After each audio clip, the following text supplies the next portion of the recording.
Brian Palaviro and Far here with Seth Swanson before Transgrancanaria 2016.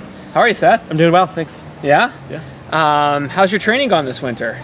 I think okay. I was saying earlier, it's hard to tell.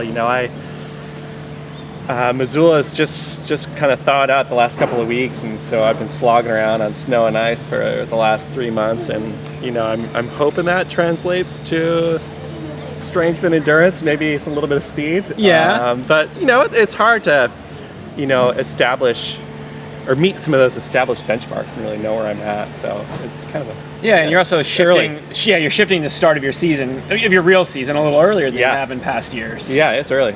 Have you had to adjust your winter training in regard to that? I would have liked to have been skiing more.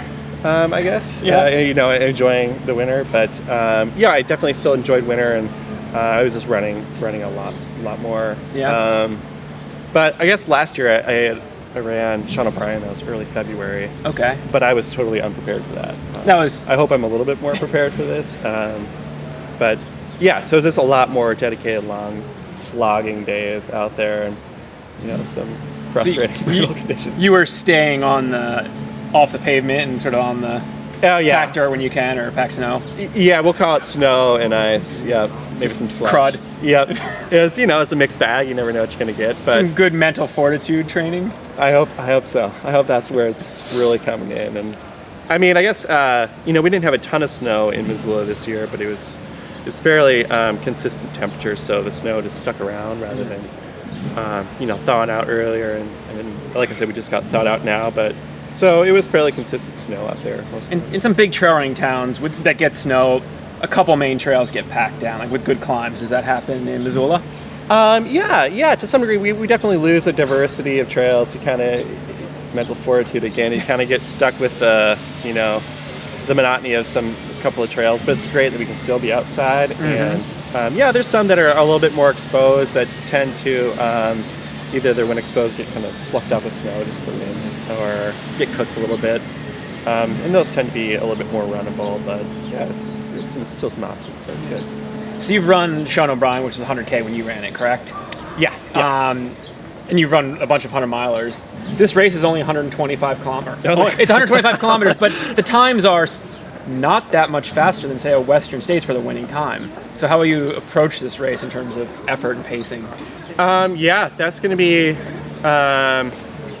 a really big challenge, and just kind of have to figure it out tomorrow and just kind of try to stay within myself and, hopefully stay at a point where I can maintain some competitive position. But, there's just a ton of climbing, and I just kind of put my head down and just grind it, and hopefully I can pull through to the end. Yeah. So do you think this early in the season you can really gauge your effort, or do you have to pace it off other people to some degree for a competitive position?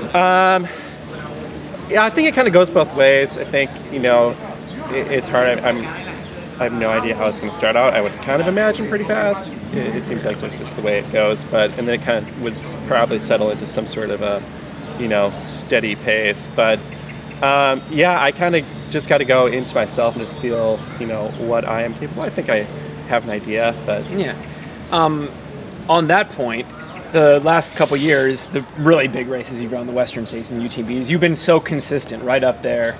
How do you nail race after race? I maybe I haven't nailed them, but I think Western States, I felt like that was worked out to pretty much the best that I could have on that particular day. So I was pretty pleased there.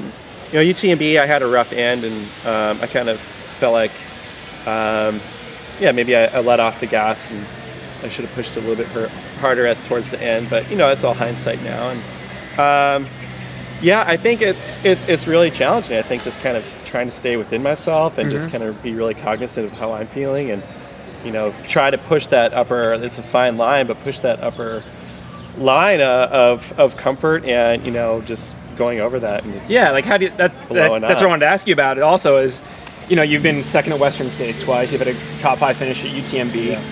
Is there any day or any race where you're going to say, I'm going to go a little bit further than I think I can maybe even early on?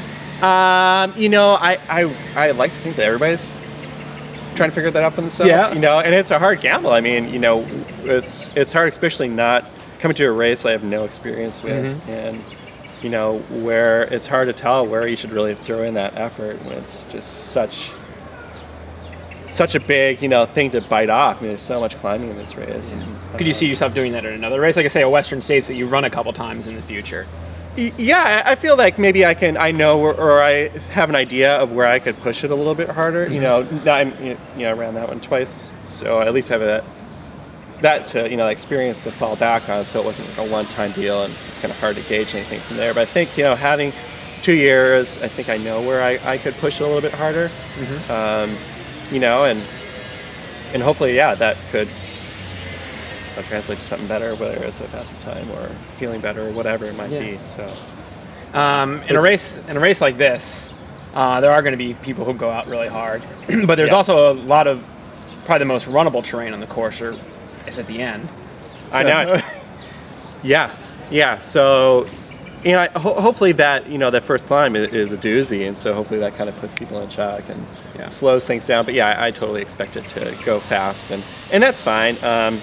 You know, it kind of splinters up the group, and but then I would imagine that the climb will kind of shake things up a bit and hopefully settle down some nerves and some you know, adrenaline and whatever. But yeah, I have a feeling it'll just kind of settle down towards then. Cool. But well, best of luck out there this weekend, Seth, and take care. Good to see you.